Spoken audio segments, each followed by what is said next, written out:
वालेकुम। उम्मीद करता हूँ कि आप खैरियत से होंगे, ठीक ठाक होंगे, ज़िंदगी भी अच्छी जा रही होगी। मैं हूँ आपका होस्ट केज़ार ख़ान और आप देख रहे हैं मेरा यूट्यूब चैनल केमिस्ट्री विद केज़ार। आप जानते हैं कि हमने 9th क्लास की केमिस्ट्री शुरू की है, जिसमें हमने पहले लेक्चर में ब्रीफ डेफिनेशन ऑफ केमिस्ट्री सीखने की कोशिश की है। उसने हमने क्या क्या सीखने की कोशिश की थी। एक तो डेफिनेशन, दूसरा उसमें छोटी छोटी टर्म आ जाती थी। कंपोजिशन क्या होती है वो सीखने की कोशिश की है। प्रॉपर्टीज़ में हमने फ़िज़िकल प्रॉपर्टीज़ देखी थी, केमिकल प्रॉपर्टीज़ देखी थी, फिर उसके बाद फ़िज़िकल चेंजेस, केमिकल चेंजेस देखी थी। तो आज जो हम दूसरा लेक्चर सीखने जा रहे हैं वो है चैप्टर नंबर 1 से ब्रांचेज ऑफ केमिस्ट्री। इससे पहले आप अगर मेरे चैनल पर नए हैं तो मेरे चैनल को सब्सक्राइब कर दें और बेल आइकन के बटन को दबा दो। तो चलिए शुरू करते हैं फंडामेंटल ऑफ केमिस्ट्री का lecture number 2, branches of chemistry. तो पहली जो हम ब्रांच पढ़ेंगे वो होगी ऑर्गेनिक केमिस्ट्री। इसके बाद दूसरी ब्रांच होगी इनऑर्गेनिक केमिस्ट्री, तीसरी होगी बायोकेमिस्ट्री, चौथी होगी फिज़िकल केमिस्ट्री। नंबर 5 में हम पढ़ेंगे analytical chemistry. Industrial chemistry number 6 पे पढ़ेंगे। नंबर 7 पे पढ़ेंगे न्यूक्लियर केमिस्ट्री। और जो लास्ट होगी वो होगी इन्वायरमेंटल केमिस्ट्री। तो चलिए शुरू करते हैं, इनको सीखने की कोशिश करते हैं। आप भी अपना पेन और कापी ले लें, साथ साथ नोट्स बनाना शुरू कर दें और इंशाल्लाह। तो पहली जो हमने ब्रांचेस देखनी है वो क्या है, ऑर्गेनिक केमिस्ट्री। तो organic chemistry the study of hydrocarbon and their derivative. हमें ऑर्गेनिक केमिस्ट्री क्या बताती है, हाइड्रोकार्बन की स्टडी के बारे में बताती है। उनका मुताला हम क्या करते हैं, करवाती है हमसे, और उनके डेरिवेटिव्स के मुतालिक। अब जहाँ दो टर्म आ चुकी हैं, हाइड्रोकार्बन और डेरिवेटिव्स। हाइड्रोकार्बन कौन क्या होती हैं, compounds containing carbon and hydrogen. वो वाले कंपाउंड्स जो कार्बन और हाइड्रोजन पे मुश्तमिल होते हैं उनको कहते हैं हाइड्रोकार्बन। जिस तरह के नीचे एग्जांपल दी गई है, CH4 हो गया जिसको मीथेन कहते हैं, C2H6 हो गया इथेन कहते हैं, एट्सेट्रा। और डेरिवेटिव क्या होती हैं, removal of hydrogen atom from hydrocarbon. जब हम क्या करेंगे, इन हाइड्रोकार्बन से 1 2 3 जितने भी हाइड्रोजन होंगे वो निकाल लेंगे, उससे जो हमें किसी दूसरे एलिमेंट के ज़रिए, तो उससे जो हमें क्या मिलेगा, कंपाउंड मिलेगा। तो वो क्या होगा, डेरिवेटिव होगा किसका, हाइड्रोकार्बन का। तो हमें ऑर्गेनिक केमिस्ट्री क्या बताती है, हाइड्रोकार्बन और उनकी डेरिवेटिव के स्टडी के मुतालिक बताती है। नंबर 2 पे है हमारे पास inorganic chemistry, study of compounds other than hydrocarbons. अब देखिए हमने पीछे पढ़ा है कि किसके बारे में बताती है, हाइड्रोकार्बन और उसकी डेरिवेटिव स्टडी जो हम करते हैं वो ऑर्गेनिक केमिस्ट्री कहलाती है। अब इनके अलावा जो कंपाउंड होंगे हमारे पास, उनकी जो हम स्टडी करेंगे वो क्या होंगे, इनऑर्गेनिक कंपाउंड होंगे। और उनकी जो हम स्टडी कर रहे होते हैं वो क्या होती है कि उस केमिस्ट्री को क्या कहते हैं, इनऑर्गेनिक केमिस्ट्री कहते हैं। एग्जांपल के तौर पर नीचे लिखी गई है, क्या क्या, साल्ट हो गई NaCl, KBr, ये हमारे पास क्या होते हैं, साल्ट होते हैं। अब बेसिस हो गई NaOH, KOH, सोडियम हाइड्रोक्साइड, और KOH को कहते हैं पोटाशियम हाइड्रोक्साइड। एसिड्स हो गए HCl, HBr, ये क्या होते हैं, एसिड। ये भी क्या होते हैं, इनऑर्गेनिक होते हैं। H2 हो गया, वाटर हो गया, ये भी क्या होता है, इनऑर्गेनिक होता है। अब इनकी हम जस्ट स्टडी करते हैं तो उस केमिस्ट्री को क्या कहते हैं, इनऑर्गेनिक केमिस्ट्री कहते हैं। नंबर 3 पे आ जाती है बायोकेमिस्ट्री। बायोकेमिस्ट्री क्या होती है, the study of synthesis, composition, decomposition and chemical reactions of substance which take place in living organism. अब हमें क्या बताती है बायोकेमिस्ट्री, किसका मुताला करते हैं हम उसमें, सिंथेसिस का। कोई चीज़ बन रही होती है लिविंग ऑर्गेनिज्म में, कोई चीज़ बन रही होती है लिविंग ऑर्गेनिज्म में, कोई चीज़ टूट रही होती है लिविंग ऑर्गेनिज्म में, या केमिकल रिएक्शन जो हो रहे होते हैं लिविंग ऑर्गेनिज्म में। तो उनकी स्टडी के बारे में जो हमें केमिस्ट्री मुताला फराहम करती है वो क्या होती है, बायोकेमिस्ट्री होती है। एग्जांपल ले लेते हैं इसकी। Example is synthesis of glucose in plants by photosynthesis process. अब देखिए प्लांट्स में क्या होता है, फोटोसिंथेसिस प्रोसेस होता है, उसमें वो प्लांट्स अपनी खुराक खुद बनाते हैं। प्लांट्स चूँकि एक लिविंग ऑर्गेनिज्म है, जानदार है, जो अपनी खुराक बना रहा होता है, ये किस प्रोसेस के ज़रिए बनाता है, फोटोसिंथेसिस प्रोसेस के ज़रिए। और वो क्या होती है, ग्लूकोज होती है। अब ये क्या हो गया, सिंथेसिस हो गया, कंपोजिशन भी हो गया। डीकम्पोजिशन क्या होती है, अगर हमारे पास कोई जानदार मर जाता है तो उसकी डीकम्पोज हो जाता है, उसको क्या होता है, माइक्रो ऑर्गेनिज्म होते हैं, माइक्रो बैक्टीरियाज होते हैं, वो उसको क्या कर देते हैं, डीकम्पोज कर देते हैं, ख़त्म कर देते हैं। तो ये क्या हो गया, डीकम्पोजिशन हो गया। केमिकल रिएक्शन क्या हो गए, जिस तरह मैंने आपको बताया पहले कि सिंथेसिस ऑफ ग्लूकोज। अब ग्लूकोज किस तरह बनता है, उसमें हमारे पास वाटर जो पत्तों में मौजूद होता है, लीव्स में। ये याद रखिए कि ये प्रोसेस कहाँ होता है फोटोसिंथेसिस का, लीव्स में हो रहा है। और वो पानी H2O प्लस जो हमारे पास कार्बन डाइऑक्साइड होती है CO2, ये ऑब्जर्व करके वो हमें क्या देते हैं, ग्लूकोज देते हैं। ये हो गया केमिकल रिएक्शन जो लिविंग ऑर्गेनिज्म। अब इन तमाम के बारे में जो हमें स्टडी बताती है वो क्या होती है, बायोकेमिस्ट्री कहलाती है। नंबर 4 पे आ जाती है फिज़िकल केमिस्ट्री। अब फिज़िकल केमिस्ट्री क्या होती है, वो किस से डील करती है, deals with the relationship between physical properties of substance along with chemical changes. मतलब है कि जो फिज़िकल प्रॉपर्टीज़ होती हैं किसी भी मैटर की, उसके साथ जो केमिकल चेंजेस आ होती हैं, उसके स्टडी के बारे में हमें कौन सी फील्ड बताती है, फिज़िकल केमिस्ट्री की फील्ड बताती है। जिस तरह के हमारे पास बॉयलिंग ऑफ वाटर हो गया। अब बॉयल हम करते हैं वाटर को, तो हम क्या करते हैं, उधर केमिकल प्रोसेस भी होता है और फिज़िकल प्रोसेस भी होता है। किस तरह होता है, केमिकल प्रोसेस इस तरह होता है कि हम जो उसे बर्न करने के लिए नीचे आग दे रहे होते हैं, वो क्या हो गया, केमिकल प्रोसेस हो गया। वो क्या होगा, इरिवर्सिबल होता है। हम पीछे पढ़ चुके हैं कि केमिकल क्या प्रोसेस क्या होता है, इरिवर्सिबल होते हैं, और फिज़िकल चेंजेस क्या होती हैं, रिवर्सिबल होती हैं। केमिकल चेंजेस इरिवर्सिबल होती हैं और फिज़िकल चेंजेस रिवर्सिबल होती हैं। अब वाटर जब बॉयल कर रहा होता है, ये क्या हो रहा है, फिज़िकल प्रॉपर्टीज है इसकी। अगर हम ऊपर ढक्कन रख दें तो हम देखते हैं, ढक्कन को उठाते हैं, जैसे वो पानी होता है नीचे गिर रहा होता है, उसी तरह वो हाइड्रोजन और ऑक्सीजन अलहदा हो जाते हैं, वो कंडेंस हो जाते हैं फिर ढक्कन पर, फिर वो नीचे आ जाते हैं। तो ये क्या हो गया, बॉयलिंग ऑफ वाटर हो गया। किसकी एग्जांपल, फिज़िकल केमिस्ट्री में चेंजेस की example.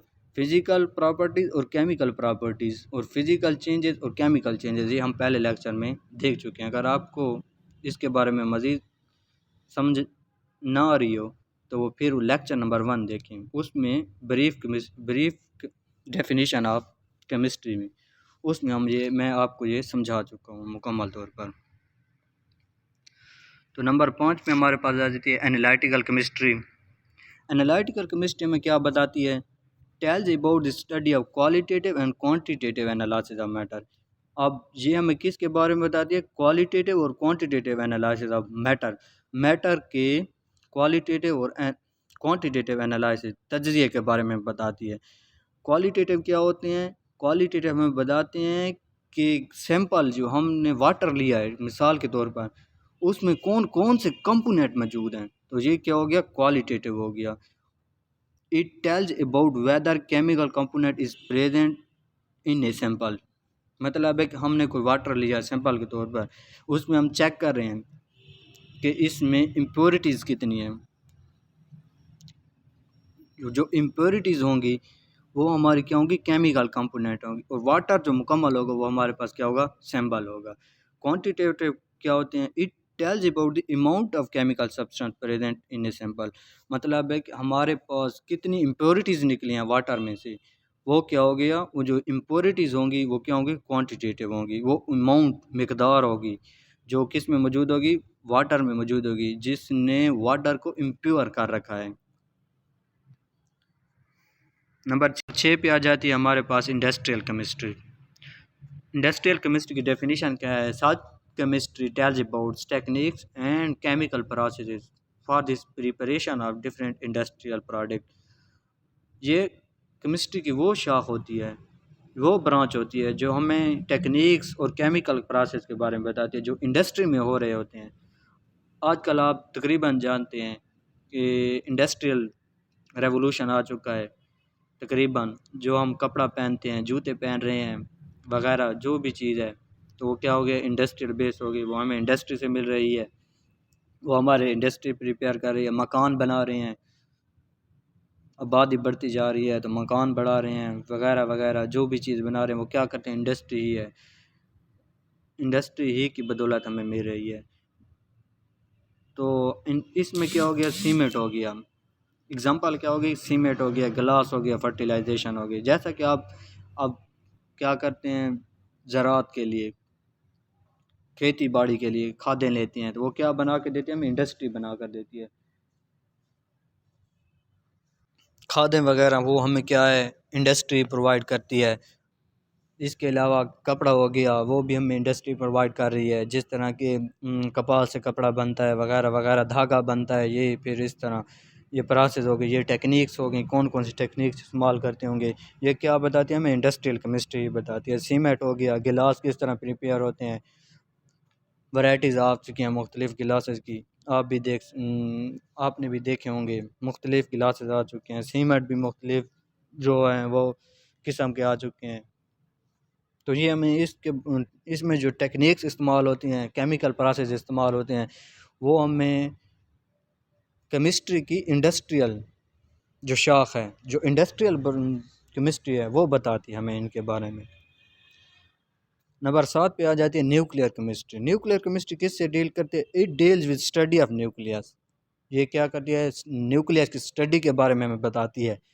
Changes occurring in nucleus, कि आया कि न्यूक्लियस में कौन कौन सी तब्दीलियाँ आ रही हैं, कौन कौन सी चेंजेस आ रही हैं वक्त के साथ साथ, तो उसके बारे में ये बताती है। Properties of particle present in nucleus, और ये जो न्यूक्लियस के अंदर पार्टिकल मौजूद होते हैं, प्रोटॉन न्यूट्रॉन, उनकी स्टडी के बारे में बताती है, उनकी प्रॉपर्टीज़ के बारे में बताती है। अब नंबर और किसके बारे में, तो emission and absorption of radiation from nucleus, कि आया कि न्यूक्लियस में जब हम प्रोटॉन ऐड करते हैं तो उसमें रेडिएशन क्या हो जाती हैं, इमिट होती हैं, उनकी स्टडी के बारे में बताती हैं। या वो न्यूक्लियस इलेक्ट्रॉन किसी और को देता है तो वो क्या करता है, एनर्जी को एब्जॉर्ब करता है, तो वो जो उससे रेडिएशन खारिज होती हैं, उसकी स्टडी के बारे में उनके कौन बताती है, हमें न्यूक्लियर केमिस्ट्री बताती है। लास्ट वन है इन्वायरमेंटल केमिस्ट्री। और हाँ, ये भी जो अभी हम डेफिनेशन पढ़ी है सिर्फ न्यूक्लियर केमिस्ट्री की, अब हम जब चैप्टर नंबर 2 शुरू करेंगे, 2 शुरू करेंगे, तो उसमें हम या अभी आने वाले लेक्चर में 2 या 3 लेक्चर के बाद हम ब्रीफ इस पे पढ़ेंगे कि न्यूक्लियस क्या होता है, इलेक्ट्रॉन क्या होते हैं, प्रोटॉन क्या होते हैं, न्यूट्रॉन क्या होते हैं, कहाँ घूमते हैं, कहाँ कहाँ प्रेजेंट होते हैं, कौन से इन पे चार्ज कौन सा होता है, ये तमाम इनको निकाला कैसे जाता है, ये तमाम हम आगे वाले लेक्चर में इंशाल्लाह कवर करेंगे। फ़िलहाल हम जो है वो सिर्फ डेफिनेशंस पढ़ रहे हैं ब्रांचेस की। तो लास्ट वन हमारे पास आ जाती है industrial chemistry.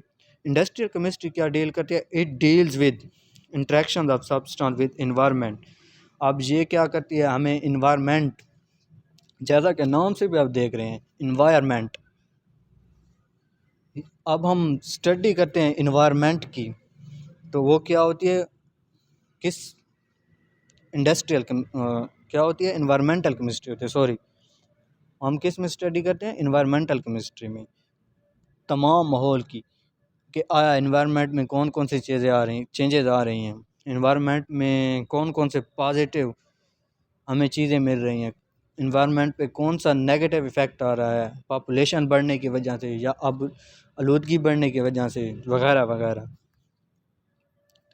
Impact of chemical substance environment, और ये केमिकल सब्सटेंस जिस तरह के मैंने आपको बताया है कि हमें इंडस्ट्रियल दौर है, इंडस्ट्रीज़, अब उससे क्या होगा, धुआं खारिज होगा वगैरह वगैरह, ये जो स्मोक होगा ये बनेगा, ये क्या करेगा, इंक्रीज़ इन टेम्परेचर करेगा एनवायरनमेंट में, ओजोन लेयर को ख़त्म करेगा। ये क्या होगा, केमिकल सब्सटेंस है। अब इसका जो एनवायरनमेंट पे असर है वो हम कौन सी ब्रांच में स्टडी करते हैं, केमिस्ट्री की इन्वायरमेंटल केमिस्ट्री में स्टडी करते हैं। जिस तरह की एग्जांपल हो गई increase in temperature, increase of temperature. जिस तरह मैंने आपको बताया कि गाड़ियों होगी, मुख्तलिफ़ गाड़ियाँ हैं, उनसे हम क्या करते हैं, कार्बन डाइऑक्साइड निकल रही है वगैरह वगैरह, धुआं। इसके अलावा इंडस्ट्रीज है वो वगैरह धुआं खारिज कर रही हैं। इसके अलावा आलूदगी बढ़ रही है दिन ब दिन, ये माहौल को ख़राब कर रही हैं। अब वाटर पोल्यूशन हो गई, एयर पोल्यूशन हो गई, नॉइस पोल्यूशन हो गई वगैरह वगैरह। गाड़ियों के शोर की वजह से जो पोल्यूशन क्रिएट हो रही है, जो इंसानी दिमाग को ख़राब कर रही है, तो ये तमाम क्या हो गई, इन्वायरमेंटल केमिस्ट्री में ही आ जाते हैं। हम इसके बारे में स्टडी करते हैं। Emission of gas from different resource, मैं बता चुका हूँ कि गैस का एमिशन होना फैक्ट्री से आया, कि मोटरसाइकिल से, बाइक से, कार से, ट्रेन से, या घरों के ईंधन से वगैरह। तो हम जो भी चीज़ें इन्वायरमेंट को इफ़ेक्ट कर रही होती हैं, उस इफ़ेक्ट करने वाली चीज़ों के बारे में जो स्टडी करते हैं वो किस केमिस्ट्री में करते हैं, इन्वायरमेंटल केमिस्ट्री में करते हैं। ठीक है, तो आज हमने क्या क्या कवर करने की कोशिश की है, ब्रांचेज ऑफ केमिस्ट्री। उसमें हमने पहले पढ़ी ऑर्गेनिक केमिस्ट्री, इनऑर्गेनिक केमिस्ट्री, तीसरे पे फिज़िकल केमिस्ट्री, फिर पढ़ी हमने इन्वायरमेंटल केमिस्ट्री पढ़ी है लास्ट वन, और सेकंड लास्ट हमने पढ़ी इंडस्ट्रियल केमिस्ट्री पढ़ी है, एनालिटिकल केमिस्ट्री पढ़ी है, न्यूक्लियर केमिस्ट्री पढ़ी है वगैरह वगैरह। तो आज का जो हमारा लेक्चर है वो यहाँ पे ख़त्म हो जाता है। अगर आपको मेरी वीडियो अच्छी लगी हो तो लाइक ज़रूर कीजिएगा और सब्सक्राइब भी कर दीजिए। तो मिलते हैं नेक्स्ट लेक्चर में, जिसमें हम इंशाल्लाह कवर करने की कोशिश करेंगे बेसिक डेफिनेशंस, मास हो गया, इसके अलावा मास हो गया, मैटर हो गया, फिर मैटर की टाइप्स वगैरह। अस्सलामु अलैकुम